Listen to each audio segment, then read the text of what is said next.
Welcome to, I think it's episode 40 of Tales to be Told in the Dark.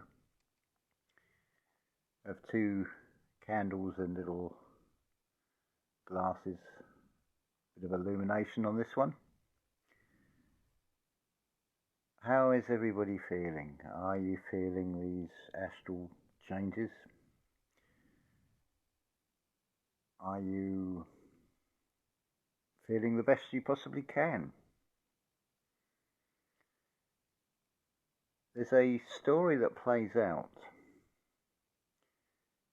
It would seemingly end with revelations, but that's actually just setting the scene for a Genesis.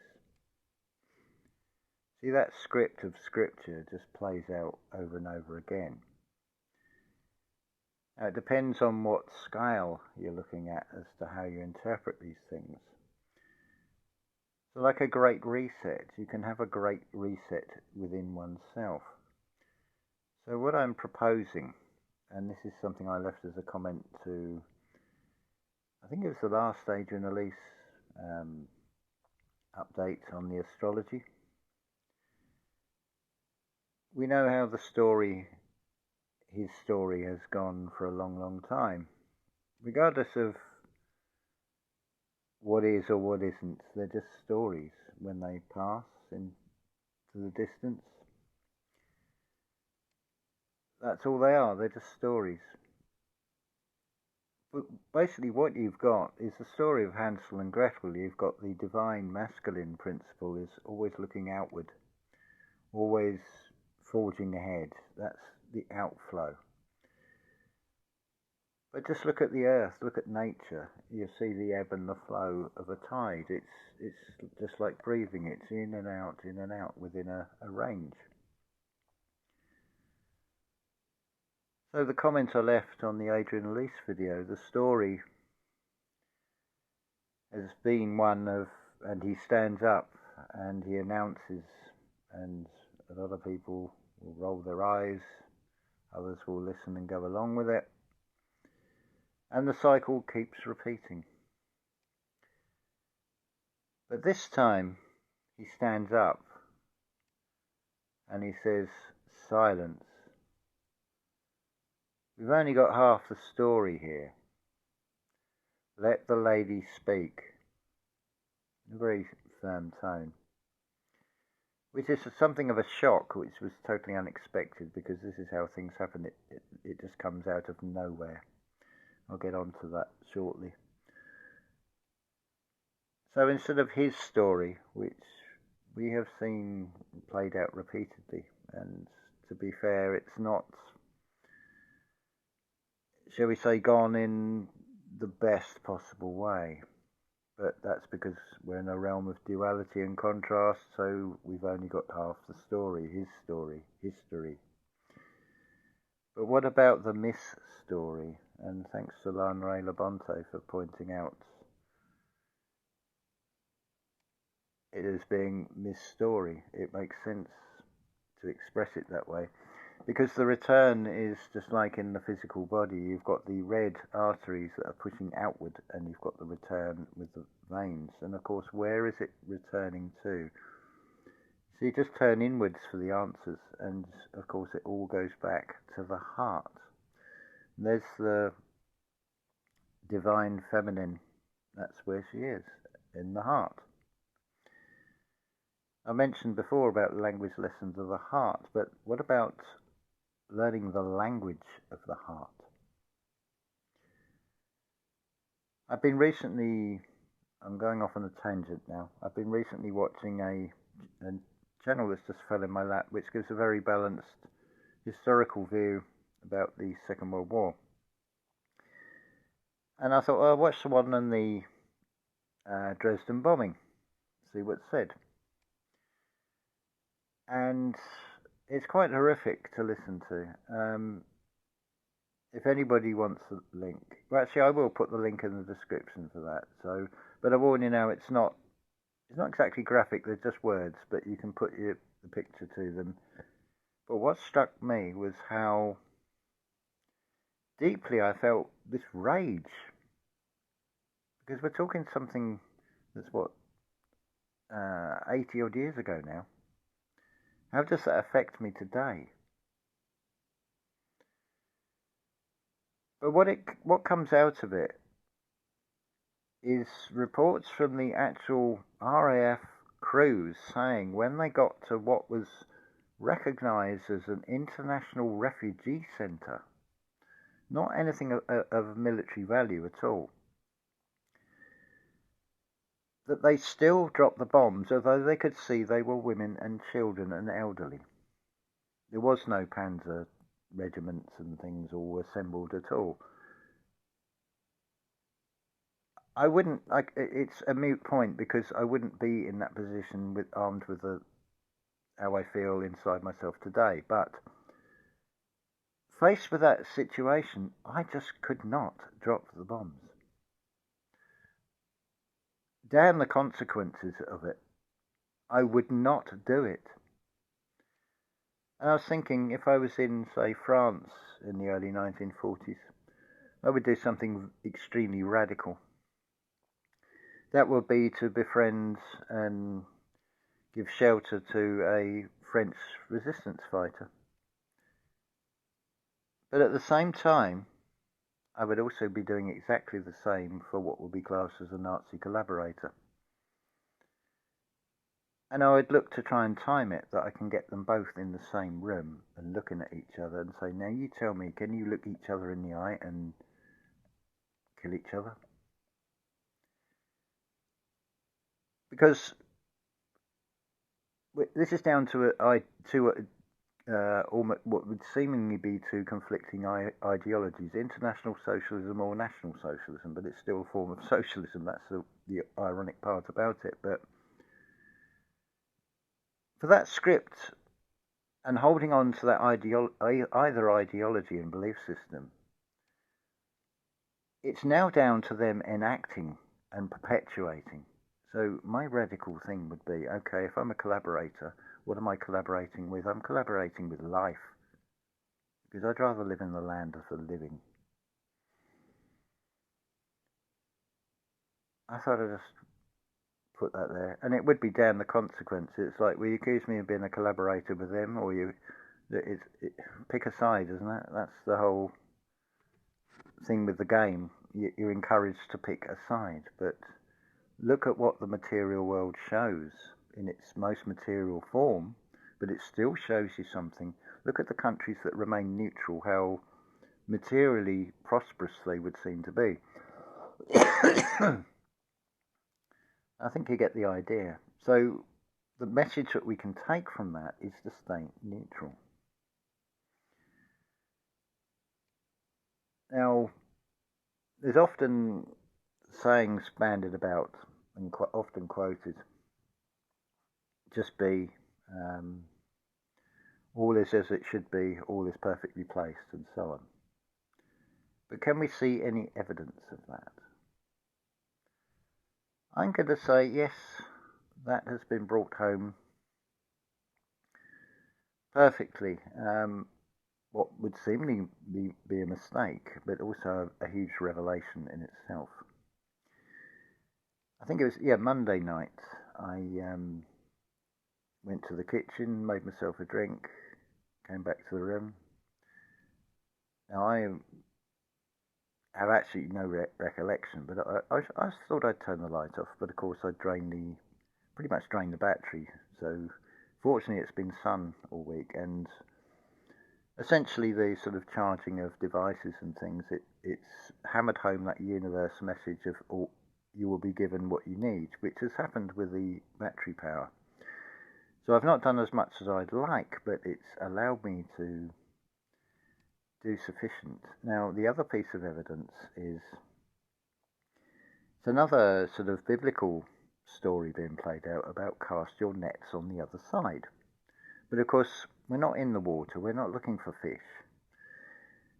I refer you to having a look at the video shorts, the 1 minute shorts, and you'll see there's a stone retaining wall with beds that has been developed. What I had been doing was going with buckets across the road, so I've been crossing to the other side. and then selecting rocks, bringing them back, and then building up a wall, which is just really an edging. Then it needs the layers of soil. Well, that's all there as well. There's the leaf mulch, there's really black soil like Cambridgeshire fens, really rich, the most beautiful soil. So we've gone one step further now. We're not even putting a conscious effort into selecting individual stones. What we're doing is we're just raking indiscriminately, staying neutral, not deciding that stone is good, that stone's bad, and just raking them in the bucket. Now when I tip it out in the beds as I'm building them, I can pull out all the bigger rocks straight away, and they just sort of seem to slot in place. No planning, it just comes naturally. And there is a perfect example in the material, in the play out of all will be given to you. So I'm getting the compost, I'm getting the building material, I'm getting all that I need to create these growing beds.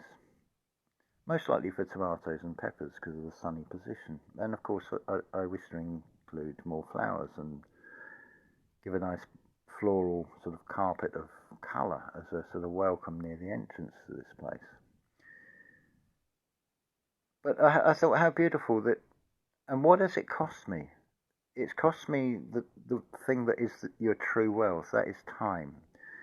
So I've spent my time into something creative, which is not finished by any means. It's an ongoing project, but it has to start somewhere. Rome wasn't built in a day, but the message I keep getting is build it and they will come, build it and they will come. So that's the path I'm carrying on. What becomes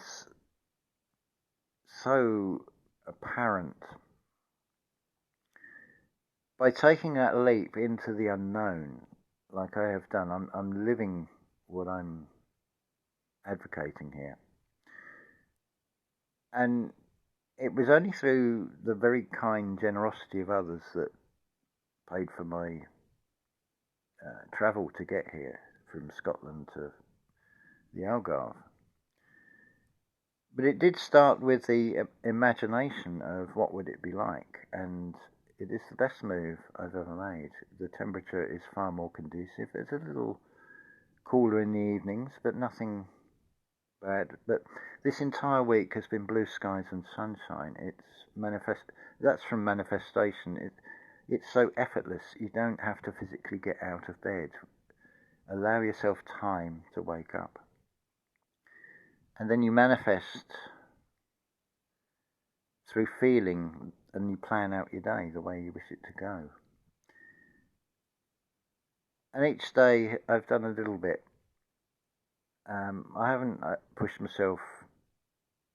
I can feel the ego wanting to, let's do another bit, let's do another bit. But then you have to overcome that, because we're working at a pace with nature that seems to be almost imperceptible, doesn't seem to be changed, but there's the paradox, because it is always continuous change. I haven't got to point far to give you evidence of that. Eroding coastlines, spurs of land from deposits of the movements of waves and oceans and things and currents. So the land is always continuously changing at a very almost imperceptible rate, but there's a perfect example of it. Look up at the sky, there's clouds, and then if there's wind, they're moving, and that's continuously changing. On a slightly different time scale, look at the seasons, and you'll see the same thing. It is all continuous change. It's not change for the sake of change. It's not change on a whim or a fashion. It's change through a natural cycle. And the other beautiful part of all will be given to you is this, I don't know exactly what it is, but it's prolific. It's like a type, it looks like clover. And it just grows everywhere. It's so easy to pull up, and all you're basically doing is accelerating a natural process, because it will die off where it is if it's left in the ground, but it does seem to swamp everything else, so it's as much a rescue mission for the squashes. But it's free compost, and it will produce the most beautiful soil. Even after quite a warm, sunny day, this clover-like stuff is still very moist, and it will just break down perfectly. The number of worms I'm sort of finding as well, in where you wouldn't think they would be, it's incredible. So it's the universe responding.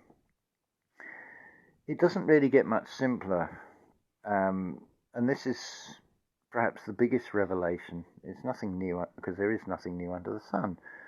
But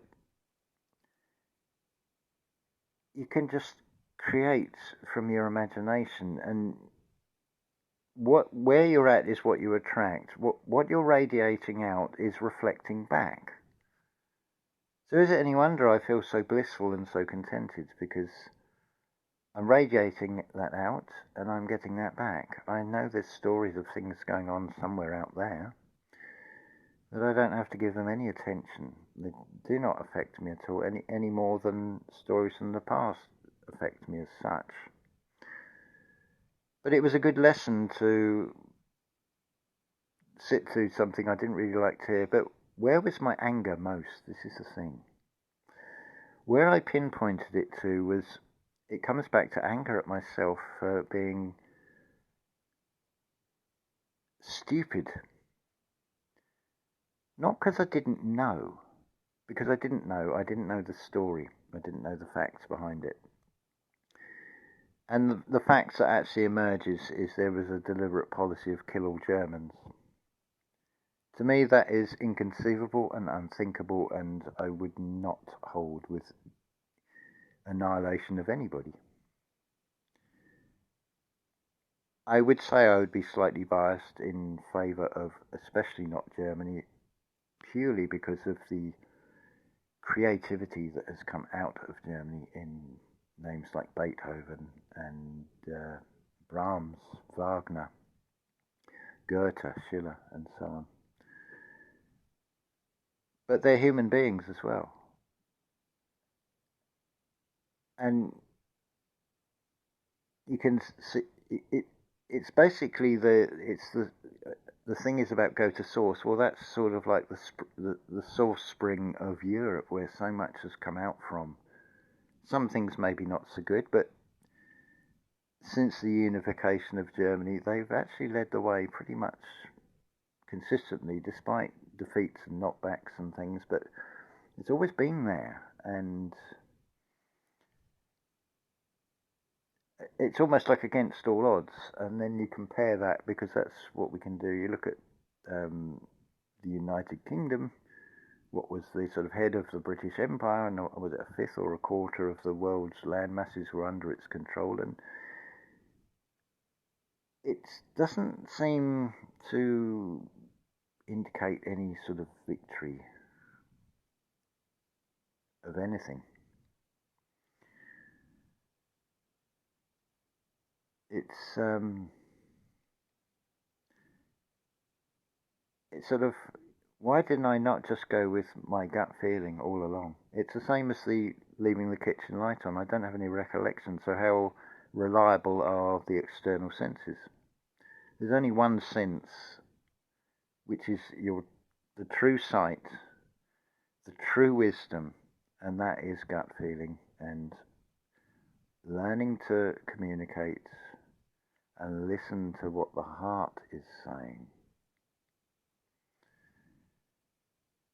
That's two internal guides, so it's quite sort of apt to have like two candles on the go. I'm sorry, I've not even been looking at what the screen's been showing, so I don't know how much you're saying. 19 minutes and I thought it said 22 seconds. It's now coming up to that. The 1922 committee.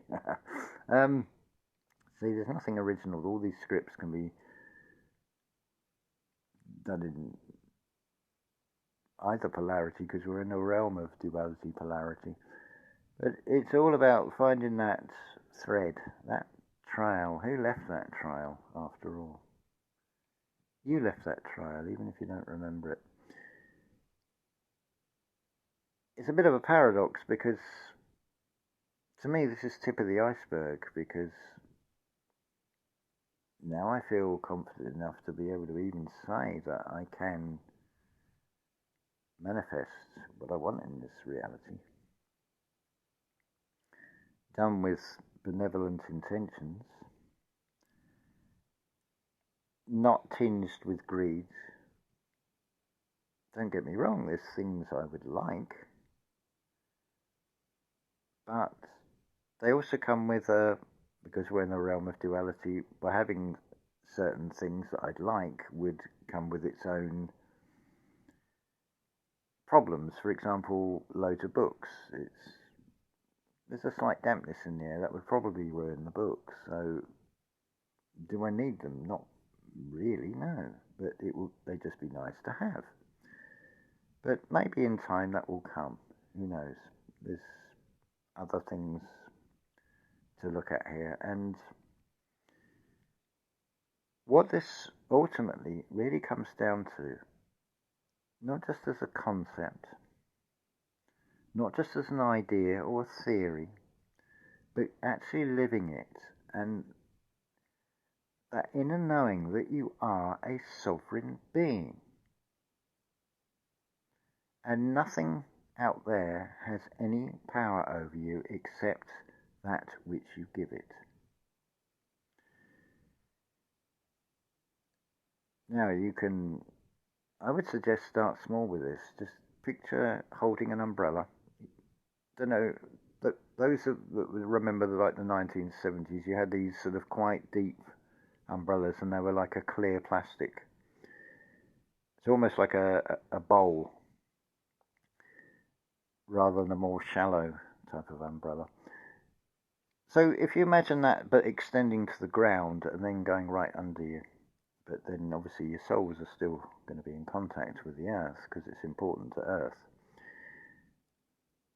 Yet there's your two pins on the circuit board. But you're not fixed to a position. You're a free spirit, although you're in a physical body.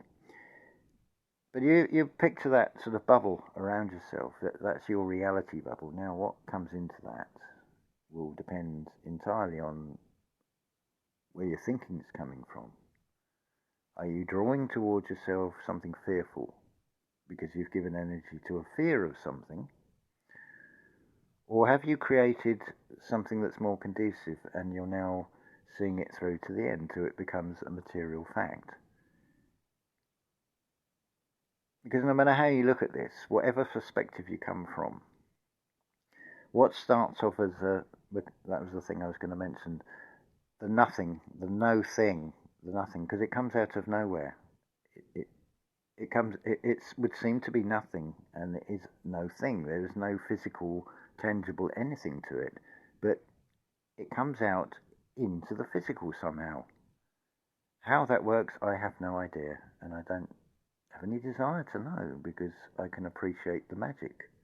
I call it magic, and a lot of people will just laugh at this probably if they heard it, and I'm not speaking from a position of theorizing. I'm speaking from a position of experiencing it, of going through different challenges.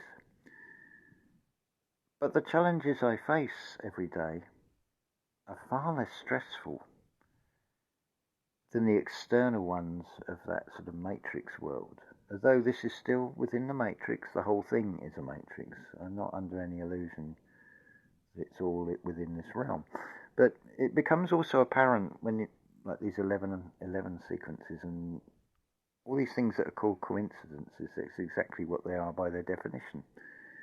A series of events that would seem not to be connected. Well, then, of course they're not seen to be connected because there's something happening in the no-thing, the nothing realm that is outside the five senses.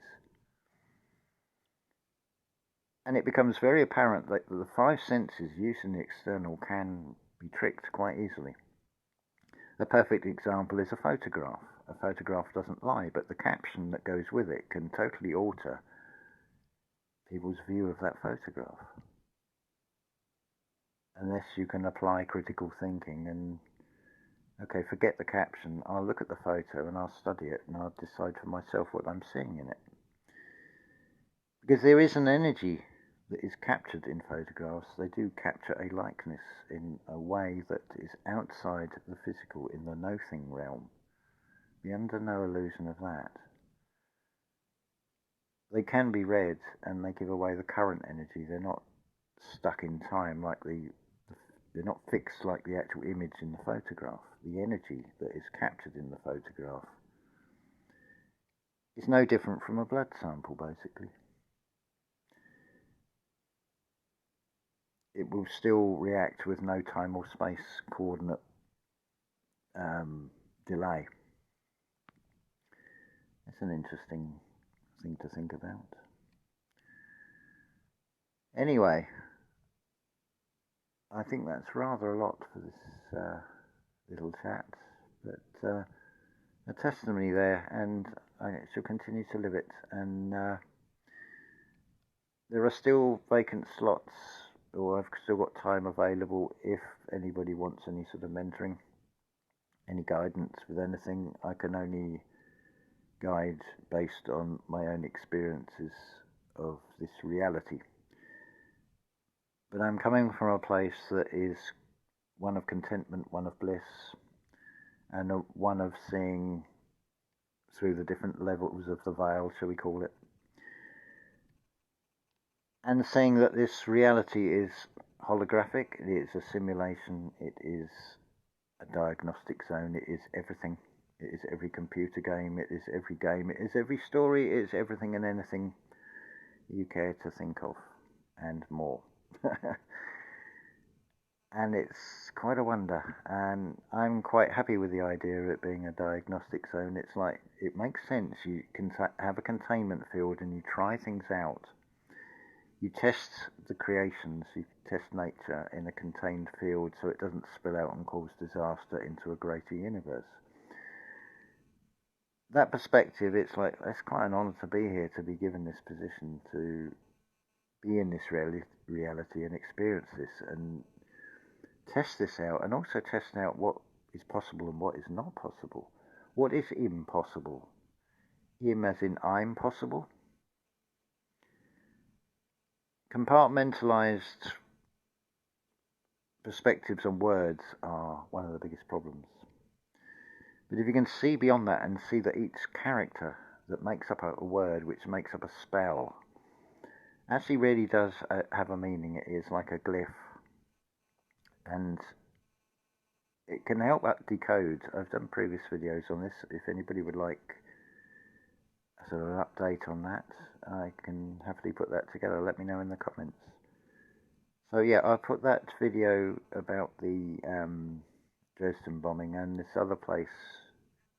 20,000 people gone in 10 minutes. It's just in a fireball. That's just unacceptable. And I think there's been enough killing that there does not need to be any more. I feel that is a simple enough message for a start.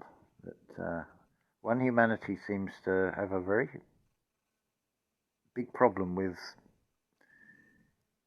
even trying to emulate and go along with for some weird reason. But it's this fractalization. The Humpty Dumpty fell off the wall and fractured, not realizing we're all a little fragment of the Humpty after it fell off the wall. But we fell into this reality to have this experience and collect the experiences. That's the real data that you're collecting. It's a beautiful thing, as long as you can stay neutral to it and just observe what the universe is reflecting back to you for you to learn from it. But it will depend on what level of openness, what level of spiritual growth you're at as to what is revealed, just like in the symbols. The symbols don't change, but what is revealed in the symbols does, depending on where you're at. But don't feel pressured that you've got to get anywhere. It will just let it come, and it just does. I'm, again, speaking from experience in this life in the Algarve. It's just incredible. And the potential of that, where can we go with that? It's absolutely beautiful. It's well, actions speak louder than words, so we'll just carry on doing what we're doing, and then there's an open invitation to come and sample this life. Give it a week or two, see if you even like it. The only thing that's stopping you from doing that is you. You can come up with all sorts of excuses. The lower conscious definitely will. It will say, I can't because of this reason or that reason. And that's up to you. But the offer's here. Anybody wants it. The offer's here for mentoring if anybody wants it. So I just hope that whatever you do in life, that you can find this same or similar feeling of contentedness and bliss and total appreciation for everything. It is a great reset in itself, and the change has to happen from within. So, what better place to start? So, I'm not saying I've perfected it, not by a long way. And there's also a huge potential of how far can we go with this? How far can we stretch the imagination? How much can we really create? Well, there's only one way to find out, I feel, because there's no instruction manual.